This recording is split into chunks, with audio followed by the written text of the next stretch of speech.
Hello and welcome to the Luv Doc Podcast. Today, we're going to be looking at something that I think everybody kind of deals with, but doesn't really like to talk about: hygiene in relationships. Yeah. And we have a great source here. This is a letter to the Luv Doc, and it's basically a listener who is writing in. Oh.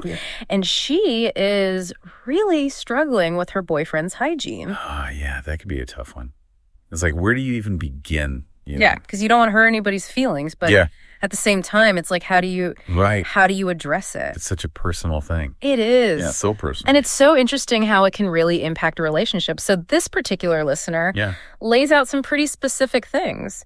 She's saying her boyfriend's clothes are always stained and kind of worn out. His hair is always a mess. He doesn't shower very often. Oh. And she doesn't even think he wears deodorant on a regular basis. Oh. And she even said she was embarrassed by his appearance and his odor at a recent work holiday party. Oof. Yeah, I can see where that would be really difficult. Yeah, she said she felt like she couldn't even introduce him to her coworkers. Right, because it's like a reflection on you too, in a way. Yeah. Even though it shouldn't be.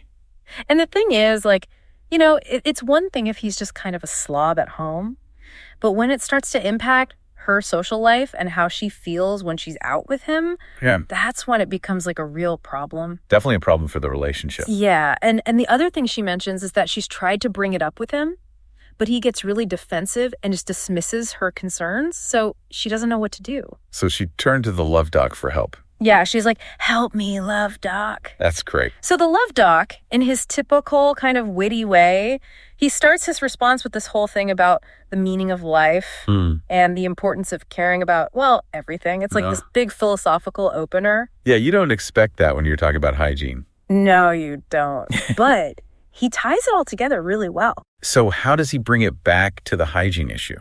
He basically says that taking care of yourself, including your hygiene, is a form of personal responsibility. He calls it part of the social contract. Ah, the social contract. I like that. Yeah. And he even draws this parallel to the progression of Western civilization. Right. He's like, societies didn't advance by sitting around in filth. You know, he kind of throws in a little humor there. It makes you think, though, right? Like there's a historical context to all of this. Yeah, and it makes you realize that maybe hygiene is more than just a personal preference. Exactly. It's like there are social implications and even historical ones, like you said. And it's about being considerate of the people around you, too. It's not just about you in a vacuum. Right. Like, if you're going to be out in public, you kind of have an obligation to not subject people to unpleasant odors. To not make people uncomfortable, Yeah. To present yourself in a way that shows respect for yourself and for the people you're with. So the Luv Doc's response, it's not just a bunch of jokes, though. No, he actually gives some pretty direct advice. Yeah. He tells the listener that she needs to set some clear boundaries with her boyfriend. Boundaries, yes. And let him know that his hygiene is important to her. And if he's not willing to make an effort to improve, then she needs to be prepared to walk away from the relationship. Wow, that's pretty tough, love. It is. But sometimes you need that. Yeah, and he even says that it's not about trying to control her boyfriend, but it's about having her own standards. Right. And not settling for something that makes her unhappy. It's about recognizing your own worth. Yeah. And what you deserve in a relationship. Yeah, and it's a reminder that sometimes you have to choose yourself. Sometimes. Even if it means ending a relationship. Especially if the other person isn't willing to meet you halfway. Right, and I think this also brings up the whole issue of compatibility. Like, how important is it to have similar hygiene standards in a relationship? That's a great question, and it's something that I think a lot of people struggle with. Yeah, because on the one hand, you want to accept your partner for who they are, but on the other hand, you don't want to feel like you're constantly nagging them or that you're settling for something that's below your standards. Exactly, and I think that's where that idea of boundaries comes back in. It's about figuring out what you're willing to compromise on and what are absolute deal breakers for you. Yeah, because I guess you could have two people who have different routines, but they both still value hygiene and cleanliness. So maybe they can work it out. Yeah, and they can find a way to meet each other's needs without one person feeling like they're being forced to change who they are. Right. It's about finding that balance. So it sounds like it really comes down to those underlying values, more than just the specific hygiene habits themselves. I think so. Because like we were saying earlier, hygiene can be a reflection of those deeper values. Yeah. Like self-respect, consideration for others, and even just a general sense of responsibility. Yeah, and if those values are fundamentally misaligned, it doesn't really matter how often someone showers or brushes their teeth. All right, it's going to cause problems in the long run. So I guess the question is, how do you figure out if your values are aligned when it comes to hygiene? And how do you have that conversation with your partner in a way that's productive and not just a big argument? Yeah, that's the real challenge. And it's something that we're going to dig into a little bit deeper in the next part of our deep dive. So stay tuned. We'll be right back after a short break. So, picking up where we left off, this whole idea of figuring out whether your values are actually aligned with your partner's on something like hygiene, it's tough. It is. And the Luv Doc, he really encourages the listener to kind of do some soul searching, Like, what are your actual needs in a relationship? Yeah. And what are you willing to compromise on? And what are you not? Yeah, exactly. Like, where do you draw that line in the sand? Right. Because we all have those non-negotiables. Yeah. And I think it's easy to overlook those, especially when you're caught up in the excitement of a new relationship. Oh, absolutely. You're just like, oh, this person's great. But then, like, down the line, those little things, they can become big things. They can, yeah. And the Luv Doc, he makes this really interesting analogy. Oh, I love his analogies. He compares relationships to a dance. Okay. He says both partners need to be in sync, moving together. I like that. Otherwise, it just becomes this, clumsy mess. It really does. It's like you're stepping all over each other's toes. Yeah, and in this case, hygiene is, one of the basic steps. Right. It's like, can you even do the basic steps together? Yeah, and if one person is constantly stepping on the other's toes, ouch, it's going to disrupt the flow, and eventually, someone's going to get hurt. Yeah, it's not going to be a fun dance. So the Luv Doc, he even goes so far as to say that if the boyfriend isn't willing to at least try to meet the listener's hygiene expectations, it might be a sign of a deeper lack of respect. Ooh. Or consideration for her well-being. Yeah, that's a big statement. It is. It really makes you think. It makes sense, right? It does. Like, if you care about someone, you're going to want to make them happy. And you're going to at least try to meet them halfway. Absolutely. And you're not going to do things that you know are going to make them uncomfortable. Yeah, and I think that's a really important point. It's not just about cleanliness. It's about recognizing that our actions, even something as personal as hygiene, can have a real impact on the people we love. Absolutely. It's like this ripple effect. So, okay, we've been talking a lot about the social and emotional aspects of all of this. But what about the science?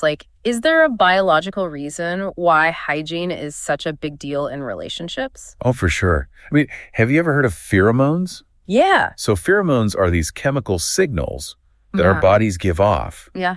And they play a huge role in attraction. Okay, so we're sending out these invisible signals that other people are picking up on. Yeah, it's like a whole secret language. Yeah. That we're not even aware of. That's wild. And a lot of it comes down to scent. Scent, okay. Yeah, our sense of smell is way more powerful than we realize. So it's not just about smelling good in a perfume kind of way. No, it's much deeper than that. Our bodies are actually picking up on cues about things like immune system strength and even genetic compatibility. Wow, so even if we think we're making choices based purely on personality, there's this whole other layer of biological signaling happening. Exactly. It's pretty amazing when you think about it. It is. And it kind of explains why we might be drawn to certain people, even if we can't quite put our finger on why. So it's like nature is playing matchmaker in a way. It is. And it's using scent as one of its tools. That's fascinating. It is. So I guess this means that hygiene, it really does play a bigger role in attraction than we might initially realize. Yeah, I think so. And it's something to keep in mind when you're thinking about your own relationships. Yeah, and maybe it explains why certain smells can be such turnoffs. It could be, yeah. It might not even be a conscious thing. It could be your body saying, not a good match. So I guess the takeaway here is be mindful of your own hygiene and be open to talking to your partner about it. Yeah, communication is key in any relationship. But especially when it comes to something as personal as this. And be respectful of each other's preferences. Right, because what smells good to one person might not smell good to another. Yeah, it's all subjective.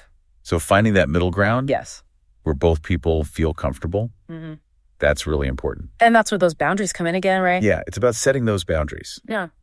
And respecting each other's needs. And remembering that it's okay to have those needs and to expect your partner to at least acknowledge them. Absolutely. It's about finding that balance between accepting your partner for who they are and also taking care of yourself. Yeah, and not settling for something that makes you unhappy. Exactly. So, okay, we've talked about all these different aspects of hygiene in relationships, but like practically speaking, how do you actually have this conversation with your partner without it turning into a huge fight? Right, because nobody wants to start World War III over dirty socks. Exactly. It's like, how do you bring it up in a way that's, constructive? Yeah, where you're actually communicating and not just like attacking each other. Yeah, because it's such a sensitive topic. It is. It really is. So what does the Luv Doc say about this? Well, he gives some pretty good advice, actually. Okay, lay it on me. He suggests framing the conversation in terms of I statements. I statements, okay. So instead of saying, you always leave your dirty clothes on the floor, you would say something like, I feel overwhelmed when the room is messy. So it's about focusing on your own feelings. Exactly, and it takes the blame out of it. Yeah, because if you're just accusing the other person, right, they're going to get defensive. They're going to shut down, yeah. So it's more about explaining how their actions are impacting you. Exactly, and it makes it more about the relationship than about, who's right and who's wrong. Okay, I like that. So what else does he suggest? He also talks about choosing the right time and place for the conversation. Okay, yeah, that's important. Don't ambush your partner right before they have to leave for work. Oh. Or when they're already stressed out about something else. Right. You want to create a safe space for the conversation. You do, yeah. Maybe wait until you're both relaxed and have some time to talk. And maybe over a glass of wine. Ooh, yeah, that always helps. So you set the mood. It set the mood. And then you hit them with the I statements. Exactly. But it's not just about talking, right? It's also about listening. Oh, absolutely. Listening is key. Really trying to understand where the other person is coming from. Yeah, because there might be reasons for their behavior that you're not aware of. Right. Maybe they grew up in a family where hygiene wasn't emphasized. Exactly. Or maybe they have a medical condition that affects their body odor. Or maybe they're just super busy and stressed out. And they're not paying as much attention to their hygiene as they normally would. Yeah, so it's important to approach the conversation with empathy. And a willingness to understand. And to be open to the possibility that you might not have the whole picture. Right, because it's not always about them being lazy or inconsiderate. And even if the conversation doesn't go perfectly the first time, the Luv Doc says, don't give up. Keep the lines of communication open. Keep talking, yeah. Because sometimes it takes a few tries to really break through those walls. And if, after all that, Yeah. your partner is still unwilling to make any changes, what then? Well, that's when you have to make a tough decision. Yeah, about whether this is a relationship that you can really see yourself in long term. Exactly, because you deserve to be with someone who respects your needs. And who's willing to put in the effort. Yeah. To make you happy. And to take care of themselves. And to take care of themselves, yeah. So I guess the takeaway here is that hygiene can be a tricky topic to navigate in relationships. It can be. But with open communication. And mutual respect. And a willingness to understand each other's perspectives. Yeah. You can find a way to make it work. Or at least to figure out if it's going to work. Exactly. So for our listener and for anyone else out there who's struggling with this issue, we hope this deep dive has been helpful. We do. And remember, you're not alone. And it's okay to have standards. Yeah. And to expect your partner to meet you halfway. Absolutely. So until next time, stay curious. And stay fresh. And remember, every deep dive is a chance to learn and grow, and maybe even to freshen up your perspective on hygiene and relationships. And everything in between. To read the column that spawned this podcast, go to austinchronicle.com/columns/the Luv Doc. There are probably worse things to do with your time, right?